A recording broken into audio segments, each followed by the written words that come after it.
Welcome back first year. I am Samia Khan here and today we are with a very exciting topic. आज हमने 3 organelles को discuss करना है. Microbodies जिसमें हमारे पास पैराऑक्सीजोम्स और ग्लाइकोक्सीजोम्स आएंगी. नेक्स्ट पे हमने डिस्कस करना है वैक्यूल्स को और number 3 we will go towards mitochondria. So firstly हम माइक्रोबॉडीज की बात करेंगे यानी पैराऑक्सीजोम्स एंड ग्लाइकोक्सीजोम्स की. So collectively they are considered as microbodies. ठीक है जी. और अगर हम इसका ओरिजिन देखते हैं तो they are originated from Golgi complex such a way जिस तरह लाइजोसोम आपके पास फॉर्म होता है. लाइजोसोम के ओरिजिन में भी हमने यही पढ़ा था कि basically lysosome is a sort of Golgi vesicle और सेक्रेटरी वेजिकल. वो जो सेक्रेटरी वेजिकल्स गोल्जी से रिलीज आउट होती हैं, बर्ड ऑफ होती हैं, उनमें से कुछ चीज़ें लाइजोसोम्स हैं. लाइक उनके एंजाइमेटिक कंटेंट की बेस पे डिसाइड होता है कि कौन सी चीज़ एज अ लाइजोसोम बिहेव करेगी. तो same is the case with this कि आपके पास पैराऑक्सीजोम्स और ग्लाइकोक्सीजोम भी गोल्जी से ही फॉर्म होते हैं. अब होता क्या है कि ये क्योंकि ओरिजिन इनका सेम है, पहले हम इसका ओरिजिन यहाँ पे लिख लेते हैं. Their origin is basically from Golgi apparatus और यू में से गोल्जी कॉम्प्लेक्स से ये ओरिजिनेट होती हैं. और अगर इनकी डिस्कवरी की बात की जाए तो they were also discovered by de Duve. ठीक है जी. ये भी डी ड्यूव ने डिस्कवर किए थे दोनों एंड हिज कंपेनियंस, मतलब कोलैबोरेटिव वर्क में ये डिस्कवर हुए आफ्टर लाइसोसोम्स. अच्छा, अब अगर हम इसको देखते हैं, इसका ओरिजिन तो सेम है और हम कह रहे हैं कि ये थोड़ा इसका मतलब कंटेंट भी एंजाइमेटिक है, तो फिर where are the differences. So कुछ जगहों पे these are similar to lysosomes और कुछ जगहों पे these are different from that. हम इसकी पहले सिमिलैरिटीज लिख लेते हैं और फिर हम डिफरेंसेस की तरफ जाएंगे. So firstly I would talk about similarities with the lysosomes. क्या similarities हैं जी? Number 1, these are vesicles जैसा कि lysosomes हैं. Number 2, these are single membranous जैसा lysosomes हैं. Number 3, these are having enzymes. अब लाइसोसोम में भी हमने यही पढ़ा था ना कि these are having enzymes and the enzymes are hydrolytic and digestive kind of, मतलब उनकी नेचर में वो है और 40 different kind of enzymes are there. तो ये इसका भी जो content है internally वो enzymatic है. और the origin is same जो कि हम पहले भी डिस्कस कर चुके हैं. यहाँ पे दोबारा से मैंने इसको लिख दिया ताकि आपके पास एक कॉम्पैक्ट सी चीज़ आ जाए. तो ओरिजिन सेम है, एंजाइम्स हैं, सिंगल मेम्ब्रेनियस हैं और वेसिकुलर हैं. ये सारी चीज़ें इसकी मैच करती हैं with that of the lysosome. अब डिफरेंसेस किधर आते हैं? डिफरेंसेस सिर्फ 2 हैं. एक तो ये आपके पास डिफरेंस है नंबर 1 कि definitely it is having some unique kind of enzymatic content. इसका जो एंजाइमेटिक कंटेंट है that is not same as जैसे लाइसोसोम का है. तो हम ये कहते हैं कि एंजाइमेटिक कंटेंट या आप कह लें composition inside is not same या is different from that of lysosome. और दूसरा क्या है? These are smaller in size as compare to lysosome. तो ये 2 इसके बेसिक डिफरेंसेस हैं. अच्छा, अब हम पैराऑक्सीजोम्स और ग्लाइकोक्सीजोम की बात करते हैं. तो जो पैराऑक्सीजोम्स हैं वो हमारे पास these are present in plants and animals and in bacteria as well. Vesicular structures हैं तो these are like present over there, लेकिन उसकी फॉर्म्स डिफरेंट है. मतलब वो फिर वहाँ पे मीजोजोम्स की फॉर्म में प्रेजेंट है प्रोकैरियोट्स में. ये आगे आप चैप्टर 6 में पढ़ेंगे. सो यहाँ पे हम ये कहते हैं कि पैराऑक्सीजोम बहुत वेराइटी ऑफ सेल्स के अंदर आपको मिलते हैं और जो बेसिक फंक्शन है वो डिपेंड कर रहा होता है इसके एंजाइमेटिक कंटेंट पे. डेफिनेटली जिस तरह के एंजाइम्स हैं उन्होंने कुछ पर्टिकुलर चीज़ों को कैरी करना है तो वो फंक्शंस अल्टीमेटली इसके फंक्शंस बन जाएंगे. सो पैराऑक्सीजोम्स की अगर बात की जाए तो हम ये कहते हैं कि peroxisomes are having many of enzymes, लेकिन हमारे पास जो इसके एंजाइम्स हैं उनमें से मेजर वंस जो हैं these are like peroxidase, catalase and glycolic acid oxidase. Right जी. हमारे पास क्या क्या है? Peroxidase, catalase and glycolic acid oxidase. Right. अच्छा, लिवर सेल्स के अंदर ये जो पैराऑक्सीडेज है this is basically working with the detoxification of alcohols. इसका जो बेसिक प्राइम फंक्शन है वो क्या है? Detoxification of alcohols. अच्छा, अब सवाल ये है कि what is the mechanism behind, ये एक्चुअली इस किसी भी एल्कोहल को डिटॉक्सिफाई कर कैसे रहा है। तो this is actually achieved by the oxidation of alcohols. अब होता क्या है कि फॉर एग्जांपल ये मैंने आपके सामने एक सिंपल सा एल्कोहल लिख दिया, इथाइल एल्कोहल है, इसकी ऑक्सीडेशन हुई। जब इसकी ऑक्सीडेशन होती है तो दो चीज़ें बनती हैं आपके पास।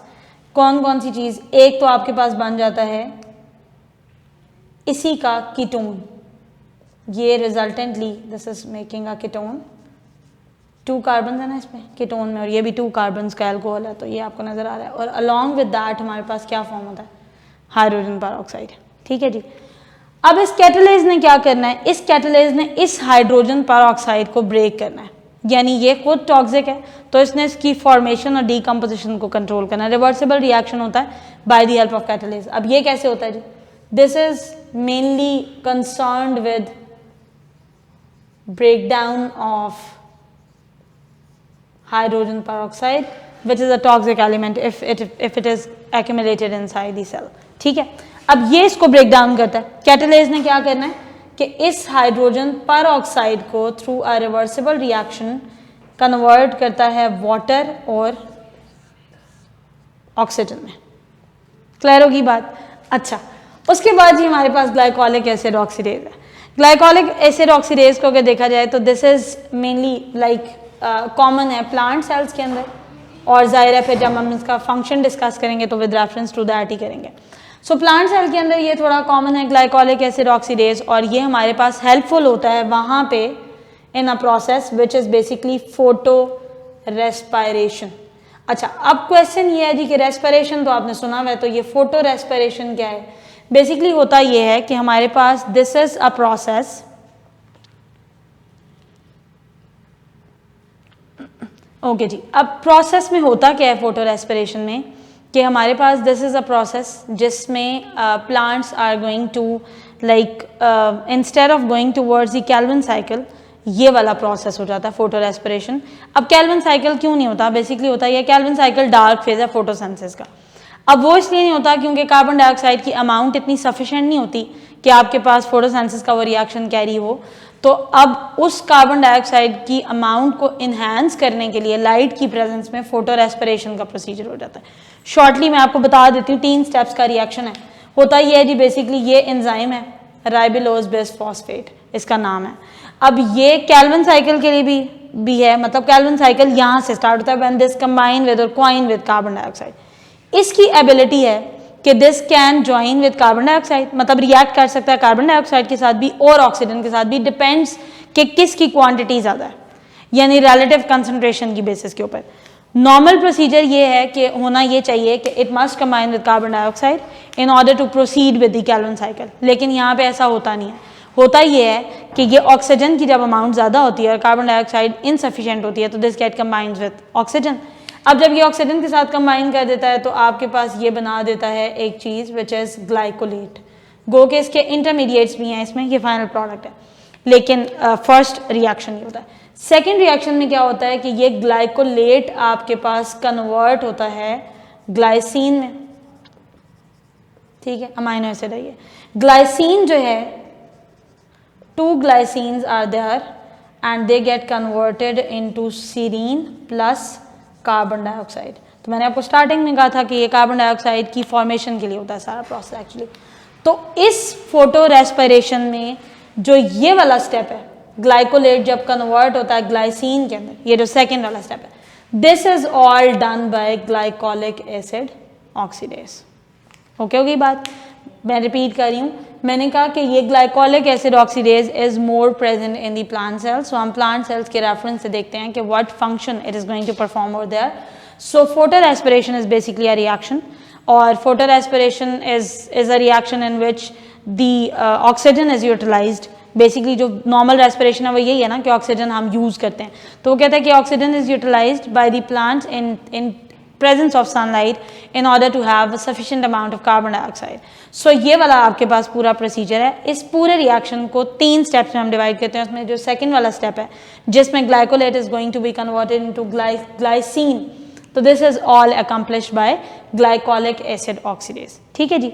तो अल्टीमेटली जो इसका नाम है पैरोक्सिसोम्स वो इसीलिए है क्योंकि ये हाइड्रोजन पैरोक्साइड की कंपोजिशन और डीकंपोजिशन को स्टेबल रखता है, हाइड्रोजन पैरोक्साइड की कंपोजिशन और डीकंपोजिशन से डील करता है inside the body. So that is why this is termed as peroxisomes. So coming towards the glyoxysomes. अच्छा, अब अगर glyoxysomes की बात की जाए तो हम ये कहते हैं कि glyoxysomes जो हैं वो मेनली आपके पास प्रेजेंट हैं विद इन दी प्लांट्स, और प्लांट्स में भी जो उनकी सीडलिंग स्टेज है वहाँ पे, ठीक है जी, जो स्मॉलर सीडलिंग स्टेज में प्लांट्स। अच्छा, अब ये किस तरह के प्लांट्स में प्रेजेंट हैं, which are basically the oil having plants या ऑयल मेकिंग प्लांट्स, जैसे सोयाबीन है या जैसे ऑलिव्स हैं, तो वहाँ पे सीडलिंग की स्टेज में दिस इज प्रेजेंट। और वहाँ पे मतलब बेसिकली इस ग्लायोक्सिसोम का फंक्शन क्या होता है, it is actually having certain kinds of enzymes, जैसे पैरोक्सिसोम्स के भी आपने डिस्कस किए हैं, लाइसोसोम के पिछले लेक्चर में डिस्कस किए, तो इसके अपने एक set of enzyme is there. अब ये जो एंजाइम्स हैं ये basically are working in order to have its fat content to be converted into carbohydrates, ठीक है जी। इसके जो एंजाइम्स हैं ना ये मेनली क्या करते हैं कि ये सीडलिंग स्टेज के ऊपर प्लांट्स को हेल्प आउट करते हैं in order to convert their fat content into carbs, ठीक है जी, और उसको फिर प्लांट स्टोर करता है कार्बोहाइड्रेट्स को, जैसे शुगर है, स्टार्च है, ग्लूकोजेस हैं, तो ये सारे कार्ब्स में आते हैं। अच्छा, अब ये पूरा एक साइक्लिक प्रोसीजर है, ये इतना सिंपल नहीं है जितना सिंपल मैंने लिखा है, पूरा एक कंप्लीट एक साइकिल है। इस साइकिल को हम कहते हैं जी ग्लायोक्सिलेट साइकिल,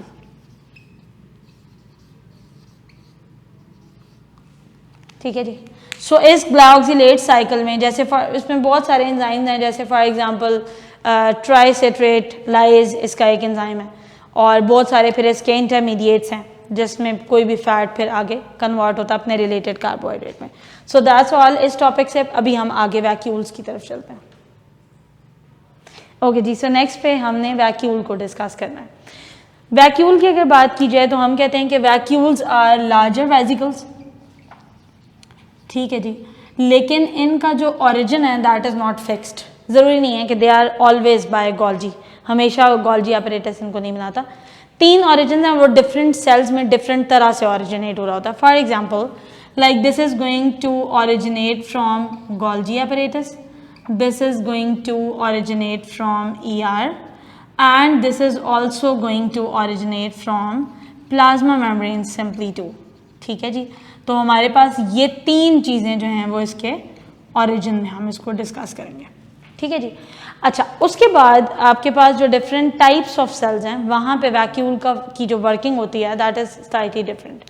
वैक्यूल की जो एक बेसिक सी डेफिनेशन है वो ये है कि ये स्टोर हाउस है, मतलब आपके पास किसी भी किस्म का वैक्यूल आप डिस्कस करें तो ये एक कॉमन चीज़ है कि this is like reserving something in the cell, this is like storing something in the cell.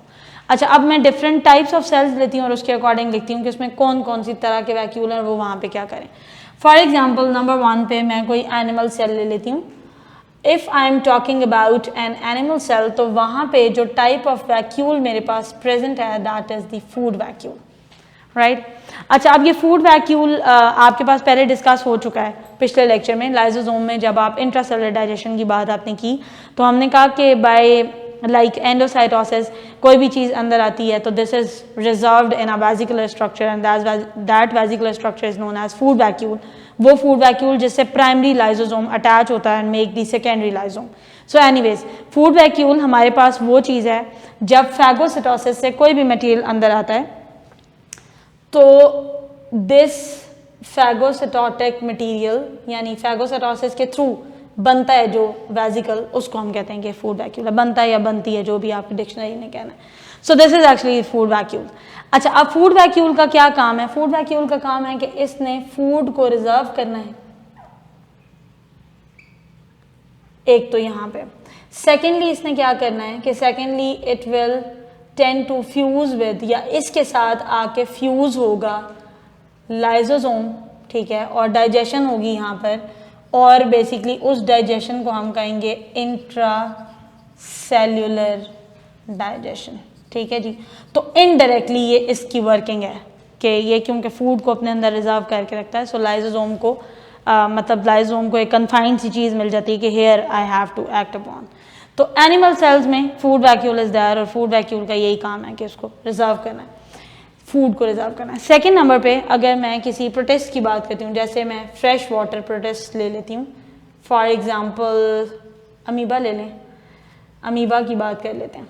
सो अगर हम इसकी बात करें तो the type of vacuole present over here is contractile vacuole. ठीक है जी, अब देखें इसका नाम आपको बता रहा है कॉन्ट्रैक्टाइल, यानी ये कॉन्ट्रैक्ट होने की एबिलिटी है इसकी, it might get contracted. So होता क्या है कि this is basically working up like a pump of water, क्योंकि फ्रेश वाटर तो वो वाटर के अंदर ही हैं चीज़ें, and they have to conserve a little amount of water inside the body and they have to balance that amount of water. So ये क्या करते हैं, और जो चीज़ें भी बाहर से एनिमल या ऑर्गेनिज्म पिक कर रहा होता है वो सारी की सारी चीज़ें भी वाटर में ऑलमोस्ट डिजॉल्व होकर आती हैं। सो हम क्या कहते हैं कि ये जो कॉन्ट्रैक्टाइल वैक्यूल है, this is working like a pump of water and this is controlling the incoming and out going of water, यानी जितना पानी उसके अंदर आ रहा है, जितना जा रहा है, तो ये क्या करता है, it is going to balance osmosis, या ये बैलेंस करता है वाटर के अमाउंट को, एज वेल एज ये बैलेंस करता है डिजॉल्व्ड सोल्यूट्स को भी। ठीक है जी। अच्छा, इसी तरह से अगर नंबर 3 की बात की जाए, यानी कि अगर यंग प्लांट्स की बात की जाए, तो हम ये कहते हैं कि यंग प्लांट्स में there are many smaller vacuoles, बहुत सारे छोटे छोटे वैक्यूल्स हो सकते हैं। So these many smaller vacuoles are going to reserve the things, और यूजुअली जिन चीज़ों को ये रिजर्व करते हैं वो ऑर्गेनिक मटेरियल्स होते हैं। सो ये ऑर्गेनिक मटेरियल्स को रिजर्व करते हैं। ठीक है जी, एक तो कंजर्वेशन ऑफ फूड इनका काम है, दूसरा क्या काम है, दूसरा ये काम है कि they are going to absorb और they are going to conserve those things which are like unpleasant, और उस वजह से ये फ़ायदा होता है कि जो हर्बीवोर्स होते हैं they are not going to eat up those plants. ठीक है जी, उन यंग प्लांट्स को वो फिर ईट अप नहीं करते, तो दे गेट सेफर। तो दो इसके काम है। नंबर 1 एक तो ये कि they are going to store food somehow, और दूसरा ये कि they are going for storage of materials जो कि हमारे पास पॉइजनस हैं या टॉक्सिक हैं। So that is why they seems unpleasant, और ये फिर हर्बीवोर्स उसको ईट अप नहीं करते। अच्छा, अब अगर किसी मेच्योर प्लांट की बात की जाए, जो यूजुअली हम वैक्यूल को जिस पर्सपेक्टिव में देखते हैं, अगर किसी मेच्योर प्लांट की बात की जाए तो हम कहते हैं कि there is a larger vacuole which is known as central vacuole. आपने ये पढ़ा हुआ होगा कि प्लांट्स में vacuole is inside the centre, जो प्लांट सेल होता है, due to which nucleus is also aside. तो जब हम वैक्यूल की बात करते हैं तो मेजरली हम इसको इसी पर्सपेक्टिव में देख रहे होते हैं। मेच्योर प्लांट में there is a central vacuole and this is formed by the coalescence of different smaller vacuoles. बहुत सारे छोटे छोटे वैक्यूल्स होते हैं जो कोलाइड होके या जो असेंबल होके they are making this larger vacuole which is in the centre of the plant cell. तो इसको हम कहते हैं कि ये सेंट्रल वैक्यूल है हमारे पास। अच्छा, अब होता ये है कि ये जो सेंट्रल वैक्यूल है, इसके अंदर जो मटीरियल है, यानी ये जो इसके अंदर ल्यूमन में जो चीज़ मौजूद है, उसको हम कहते हैं कि basically this is the sap of the cell, या सेल सैप मैं इसको कहती हूँ। और सेल सैप में यूजुअली क्या चीज़ें हैं, सेल सैप में यूजुअली इनऑर्गेनिक सॉल्ट्स वगैरह, इनऑर्गेनिक आइंस हैं जो इसने स्टोर किए हैं, mostly like they are potassium and chloride ions. ठीक है जी। और बेसिकली वो कहता है कि जी जो मेम्ब्रेन इसको सेपरेट आउट करती है from that of the other contents of the cytoplasm, तो इसकी ये जो मेम्ब्रेन है, this membrane is known as tonoplast. इसका रोल है थोड़ा सा टोनिसिटी में, यानी कि वो सॉल्ट्स की कंसंट्रेशन को बैलेंस करने में, so that is why this is known as tonoplast. अब इसकी वर्किंग क्या है ओवरऑल इस टोनोप्लास्ट की, या टोनोप्लास्ट की वर्किंग है तो ऑटोमेटिकली वो वैक्यूल के फंक्शन में भी आ जाता है। सो ओवरऑल क्या फंक्शन है जी, नंबर 1 मैकेनिकल सपोर्ट, नंबर 2 आपके पास ये टर्गर को मेंटेन करता है within the cell, number 3 reservation of the food materials, number 4 water को स्टोर करना इसका काम है ओवरऑल, अब मैं बता रही हूँ। और नंबर 5 पे हमारे पास क्या है कि this is going to sustain atonicity within the cell due to which the turgor is maintained, और सेल अपने प्रॉपर शेप में रहता है या अपनी शेप अटेन करके रखता है। सो दैट्स ऑल इस टॉपिक के लिए। और अभी हम माइटोकॉन्ड्रिया की तरफ चलते हैं। ओके जी, सो नेक्स्ट पे जो हमारे पास ऑर्गेनल है आज के लिए, ये लास्ट है। बेसिकली दिस इज माइटोकॉन्ड्रिया, और इसके सिंगुलर को हम माइटोकॉन्ड्रियन बेसिकली कहते हैं, जब ज़्यादा हो तो फिर माइटोकॉन्ड्रिया। अच्छा, अब माइटोकॉन्ड्रिया की अगर बात की जाए तो हम कहते हैं कि this is a part of all eukaryotic cells, right. जितने भी यूकैरियोटिक सेल्स हैं उन सब में ये प्रेजेंट है माइटोकॉन्ड्रिया। अब जो इसका नंबर है ना वो वेरिएबल है, ठीक है जी। अगर हम इसके नंबर की बात करें तो हम कहते हैं कि number is like highly variable. कुछ सेल्स में हमारे पास सिर्फ एक माइटोकॉन्ड्रिया और कुछ सेल्स में देयर आर हंड्रेड्स और थाउजेंड्स ऑफ माइटोकॉन्ड्रियाज देयर। अब ये जो नंबर है ये वेरिएबल इसलिए है because it is directly related to और it is proportional to the rate of activity of the cell. जितना कोई सेल एक्टिव है, जितना कोई सेल कॉन्ट्रैक्टिव है, बेसिकली कोई सेल अगर एबल है कि कॉन्ट्रैक्ट और रिलैक्स करे, कॉन्ट्रैक्टाइल मूवमेंट शो करे, तो वहाँ पे माइटोकॉन्ड्रियन का नंबर ज़्यादा है। यानी आप आसान लफ्ज़ों में ये कह सकते हैं कि number of mitochondria is directly proportional to rate of activity of the cell. कितना कोई सेल एक्टिव है उसके ऊपर बेस कर रहा होता है कि नंबर ऑफ माइटोकॉन्ड्रियाज कितने। अच्छा, अब अगर माइटोकॉन्ड्रिया की एक और चीज़ हम डिस्कस कर रहे हैं जो बड़ी एक प्रोमिनेंट सी चीज़ है, तो this is basically the self replicating ability of the mitochondria. Mitochondria are all self replicating. Self replicating ये कि they are going to increase their number according to जब सेल ने कोई एक्टिविटी शो करनी होती है। तो जैसे हम जब कोई हार्ड एक्सरसाइज करते हैं या जैसे हम जिम करते हैं तो उसमें ये होता है कि माइटोकॉन्ड्रियाज का नंबर इन्हांस होता है सेल्स में, और उस वजह से फिर they are making more ATP and cellular respiration, तभी रेस्पिरेशन का रेट, आपकी ब्रीदिंग का रेट फास्ट हो जाता है। तो वो कहता है कि सेल्फ रेप्लिकेटिंग है ये, और these are able to divide. अब किस तरह से ये डिवाइड होते हैं? The method of division is basically the binary fission. Binary fission procedure होता है, बाइनरी 2 को कहते हैं, फिशन टूटने को कहते हैं।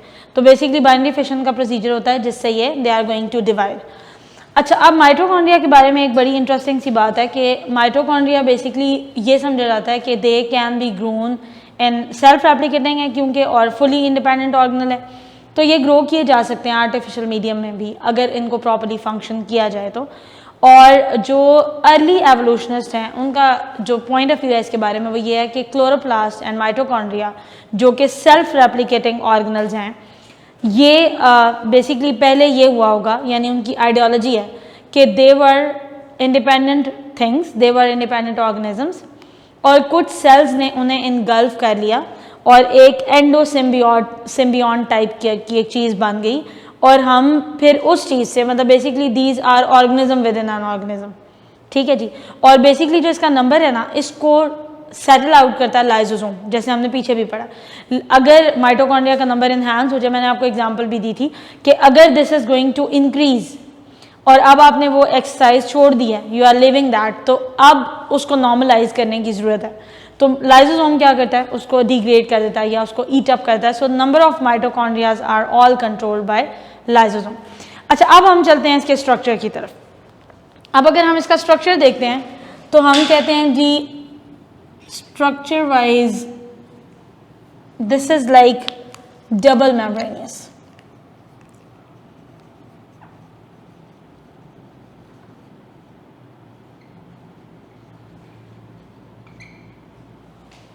ठीक है जी, ये डबल मेम्ब्रेनियस स्ट्रक्चर है। होता यह है कि एक को हम कह लेते हैं जी आउटर मेम्ब्रेन है इसकी, और एक को हम कह देते हैं कि ये इसकी इनर मेम्ब्रेन है। ठीक है, ड्रॉ भी कर देती हूँ आपके सामने ताकि आपको थोड़ा सा आइडिया हो जाए। ये है जी हमारे पास इसकी आउटर मेम्ब्रेन। अच्छा, अब आउटर मेम्ब्रेन के क्या कैरेक्टरिस्टिक्स हैं? Number 1, it is smoother. Number 2, it is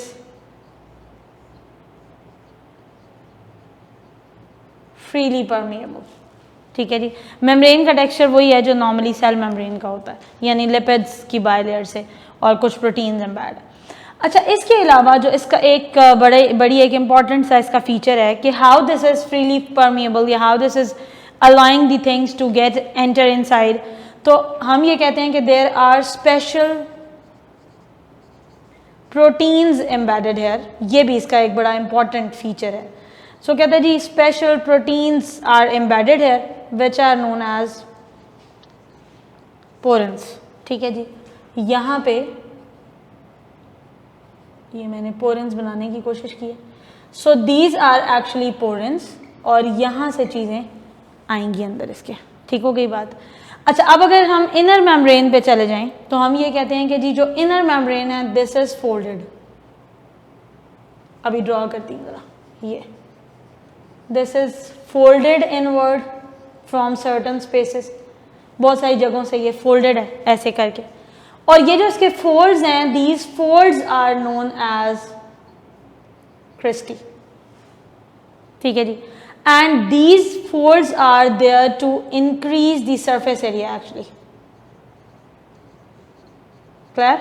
सो हमने क्या कहा, हमने कहा कि जो आउटर मेम्ब्रेन है that is smoother, that is freely permeable and that is having special porins outward, और मतलब इसकी सरफेस पे।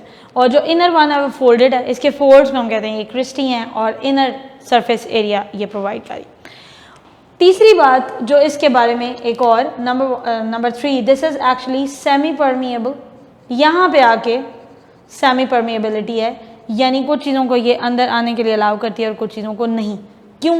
क्योंकि इस अंदर वाले मैट्रिक्स में बहुत सारे रिएक्शंस हो रहे होते हैं, तो अगर हम किसी चीज़ को एंटर कर लेंगे और उसकी pH अप डाउन हो जाएगी तो reactions would not go in that pace जिनमें उनको होना चाहिए था। एक और बात इस इनर मेम्ब्रेन के बारे में कि it is actually working as a separator, behave करिए। ये इन दोनों रीजन्स को सेपरेट आउट करिए। एक रीजन जिसको इसने सेपरेट आउट किया है ये इन दोनों मेम्ब्रेन्स के बीच में एग्जिस्ट करता है। इसको मैं ज़रा कर लेती हूँ नेम। ये मेरे पास हो गई इनर मेम्ब्रेन। फिर मैंने कहा कि ये जो इसके फोल्ड्स हैं, these folds are basically known as cristae. और फिर हमने कहा जी ये वाला जो रीजन है, ये जो इनके दरमियान में एग्जिस्ट कर रहा है, यानी ये वाला रीजन किसी भी जगह से आप ले लें, तो इस रीजन को हम कहते हैं जी ये इंटर मेम्ब्रेनियस स्पेस है। क्या ये? This is actually inter membranosus space, यानी ये दो मेम्ब्रेन्स के दरमियान की जगह। So this is separating out two reasons. एक हमारे पास इंटर मेम्ब्रेनियस स्पेस है और ये जो अंदर इसका रीजन है दिस इज एक्चुअली मैट्रिक्स, ठीक है जी। अच्छा, अब मैट्रिक्स में देखते हैं कि क्या क्या है।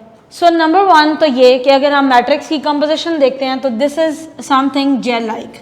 ये आपके पास है कोई चीज़ जो जेल लाइक है, बिल्कुल जो इसका टेक्सचर है that is just like a gel like है ये।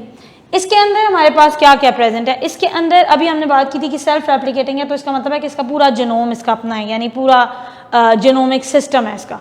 सो हमारे पास यहाँ पर क्या है? It is having circular DNA,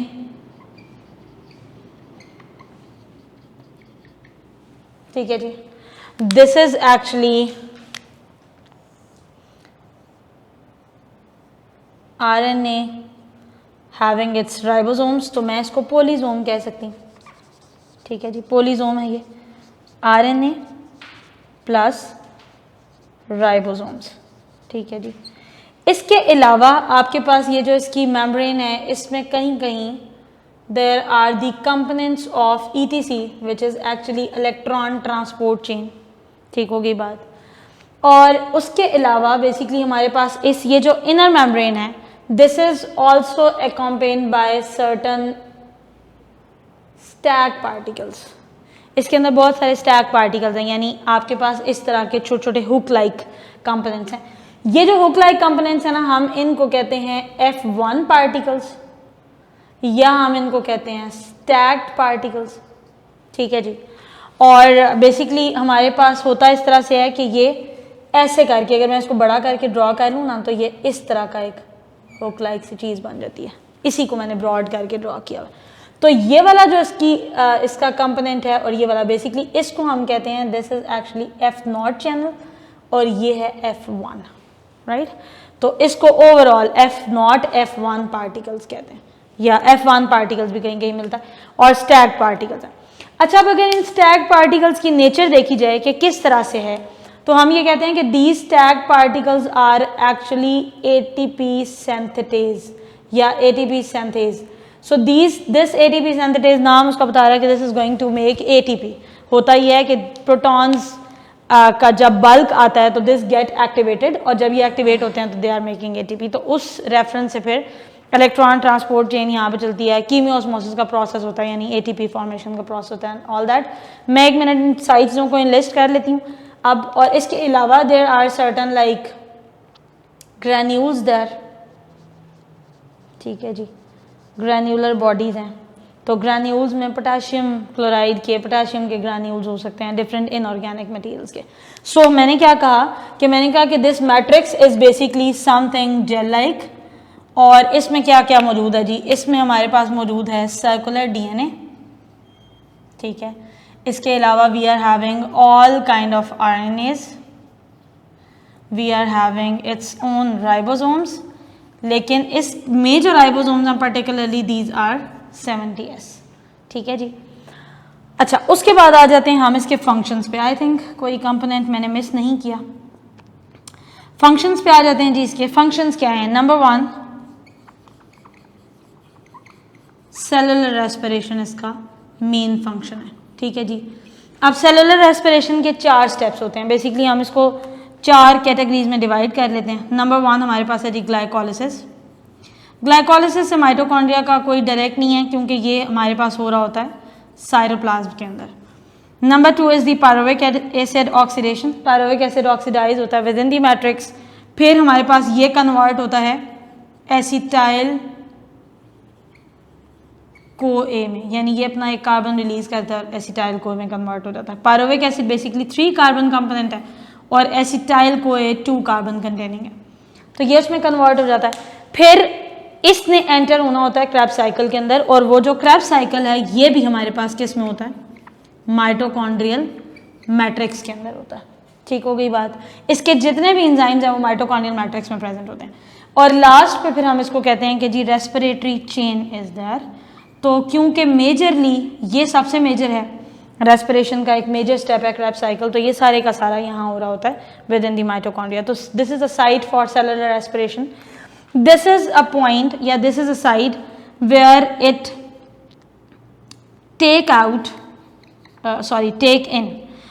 in protons inside, ठीक है जी।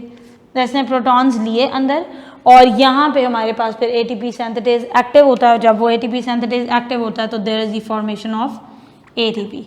सो हमारे पास इसके 2 इंपॉर्टेंट फंक्शन हैं। ये भी आपकी बुक में इतना अच्छा एड्रेस नहीं किया गया, ये आगे 4th चैप्टर में आएगा।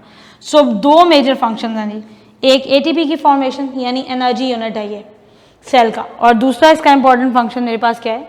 This is important for the cellular respiration. This is the main site actually where this cellular respiration is going to happen.